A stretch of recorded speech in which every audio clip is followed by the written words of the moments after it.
Hey there, folks. I want to do an initial impression review of my Dan Wesson Valor. This is filmed in April of 2025. I don't know when the gun was made, maybe 2023, but it's the newer model with the ambi safety, the different trigger, and I think it used to come with different looking grips too. I'm not totally sure. I haven't shot it yet. I just don't have time right now to get to a range and shoot. But soon. I bought this sight unseen from my friend who has his FFL, and my wife actually got it for me for my birthday, and she won't tell me how much it cost, but anywhere between $1,800 and $2,000. And yes, I love my wife very much. She's the best, and thank you, Jesus. I'll just start at the tip and start working my way back. You can see here, there's a little bevel. The bushing is fit nice, but it's not like gunsmith tight. I have taken this apart several times. You just barehand it. It's not hard at all, but it's not loose either. So it's within the realm of reason for a production gun like this. The front sight is rather wide, but it's very visible. It looks like it has like a little tritium insert in there. I don't really care. I'm just going to change it out for a brass bead because that's what I like. I don't like all that stuff on the front. The rear, well, let's get to that in a second. The serrations on the top are fine. Personal opinion is I don't really think they're necessary, and they're just kind of another spot for stuff to accumulate, and then you have to get some kind of brush to clean them out. But I guess it's a feature people like. And you got the match 45 barrel. It fits really well. There's like zero movement, and in fact the entire gun is, oh, that's my watch rattling. There's no rattles in this gun, which I appreciate. There's no metal injection molding parts in this gun, which is why I picked this over like a TRP, for example, because those are readily available in my area, and they're fine. But this is like I feel like a better value for your money because the price point is not that much different. We're talking like a couple $100 for a TRP versus what I paid for this, or what my wife paid for this. So moving back, you can see you got a nice recessed takedown lever there. I don't know if they call that the HRT cut or FBI cut or something like that. That little speck in there is from me messing around with it. The trigger's a hybrid of curved at the top, flat in the center. It's fine. I prefer just a more traditional trigger, but I'm not going to mess with this. It feels great.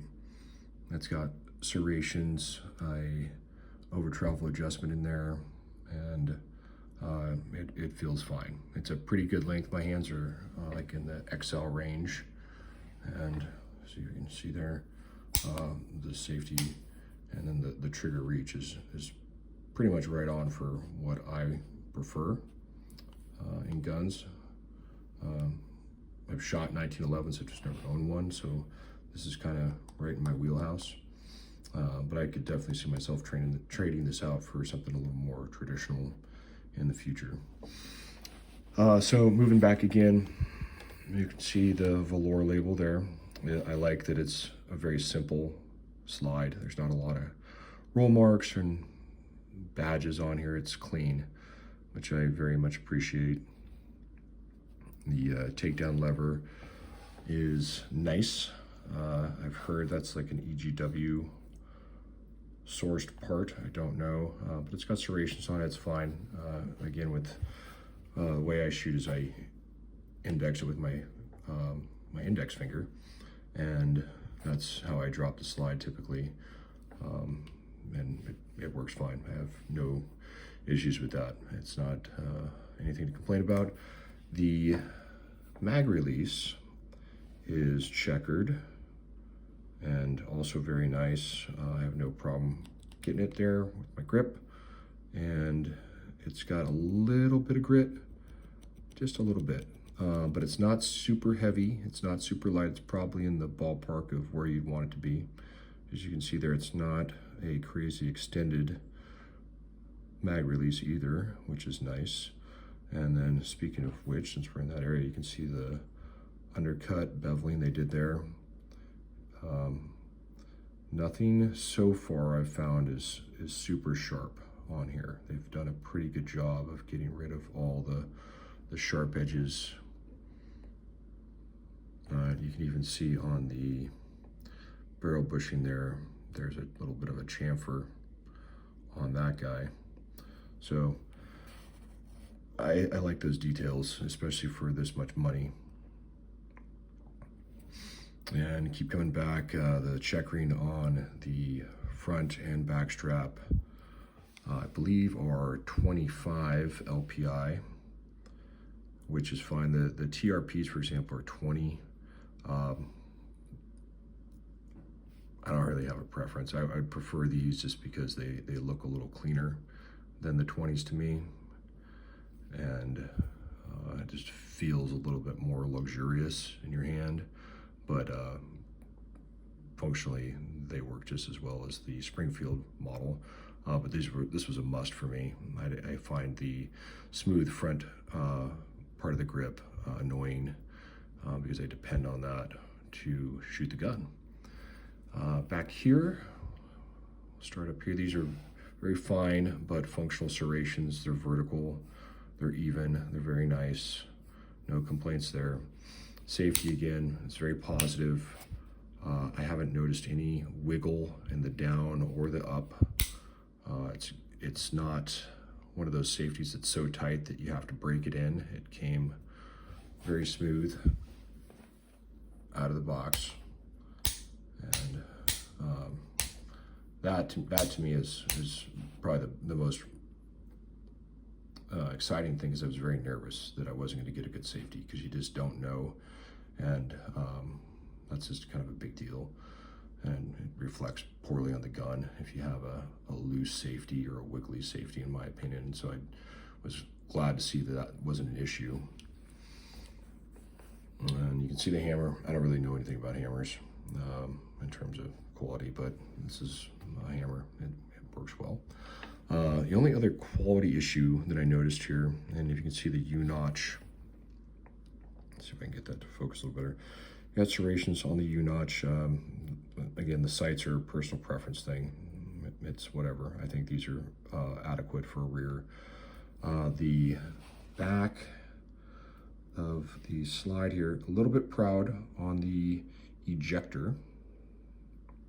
And there's a wee bit of oil coming out of there. A little proud here, and then we're a little recessed right there for the,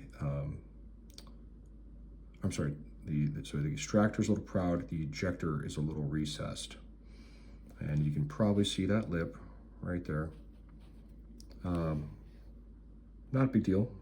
I wish it was flush for this much money. You can equate that to a QC issue. But I don't think it should affect the gun. I'm not having any issues with it in terms of just manipulating the slide. It seems to be fine. And I'll come back to that here in a second when I finish with the grip safety. The grip safety is blended symmetrically, and it's very nice. It's got good engagement. I haven't had any issues that I would expect with it not engaging properly, but it's very nice. And I mean, you still got to push it, obviously. And you got a metal mainspring housing with the same checkering, very nice there. And grips probably a little too thin for me, and I would like the wood look. So those will probably go, but again, that's not a big deal, personal preference on that. They got the, what is that, Allen, looks like an Allen head on them. I'm gonna go something a little more flathead attachment for that. The magwell is awesome. It's blended adequately, in my opinion, and I don't know if you can get a good angle on it there. I've done some reloads, so there's already some markings on it there, but that is what it is. This to me is essential. I have carried this in a holster just around my local area here, just to make sure that the holster was going to fit with my system and all that kind of stuff. And the this thing carries fantastic. I mean, yeah, it's heavy, but I mean, it's super thin compared to like a Glock, which is my normal carry gun, is a Glock 17. I always carry full-size guns, so yeah, it's heavy, but it's very comfortable to carry, which is to me more important than weight. I can deal with the weight, not a big deal. So magwell, grips, we talked about all that stuff. The only other thing that has kind of been a weird quirk, there's two more things, is that the disconnector is getting hung up. So if I pull the slide to the rear and gently let it go, you will see there's your disconnector right there, and I will let go and it is on the disconnector. And I'm not going to drop the slide on an empty chamber, but I will tell you it takes a little bit of oomph and it'll drive home. I don't know how important that is to somebody. It's a little unfortunate, because I know that was a problem with like the Springfield Prodigies were getting hung up on their disconnectors. So I'm hoping that I can just shoot that out and it'll look, or it'll kind of work itself out over time. But it's a little concerning there. And here's kind of a better view of the disconnector. I'm not going to disassemble the gun. I don't have that kind of time right now, but it's in there. It looks fine. I don't see anything wrong with it. Maybe a little asymmetry on this side of it. Let me see if I can grab a. I'm not going to grab a light. So that's a concern. I think it'll shoot itself out. Like, it'll work itself in fine. And see right there, I just disconnected, or I just pushed down on the slide release there, and it's still hung up. Oh, dang it. So that's kind of a bummer. I wish it didn't do that. And came with these two mags. They're 8 rounds. They got a little base plate on them for the magwell, which is nice. They got a Dan Wesson made in USA 45 ACP metal follower as a patent thing, snap cap. I'm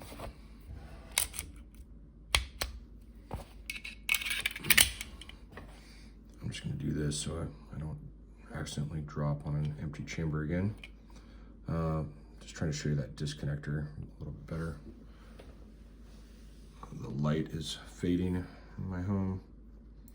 But in terms of loading, I've loaded some critical duty hollow points and some 230 grain ball, and then the regular snap caps, and they load. I haven't had any issues with like it not going home, so it goes home with authority.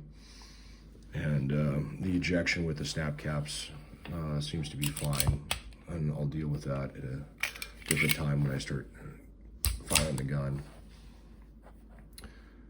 So those are the kind of the main QC issues I've noticed with the gun. The last one that I kind of hinted at was when you do disassemble the firearm, do all the stuff up here and you go to pull your pin. The pin is a little bit sticky, probably more than it should be. So, I'd rather have it tight than loose. So, again, not a big deal. Functionally, it doesn't seem to be an issue. So just something I noticed, you really got to give some authority to this pin when you get that final pull. Maybe normal, excuse me, maybe normal, may not be. Anyway, so that's all I got. Again, it comes in this little range bag with 2 magazines. I bought these Metgar magazines because they were cheap where I was at, and I've heard good things that they work fine. They're also 8-round. They look fairly identical in terms of, well, actually they don't. So the base plate over here is a little bit more substantial than the Metgar version. This has a plastic follower, metal follower, but I don't know, we'll see. We'll see how these work out. They didn't have any Wilson Combat mags or Chip McCormick mags where I was at, so I just got those for range use.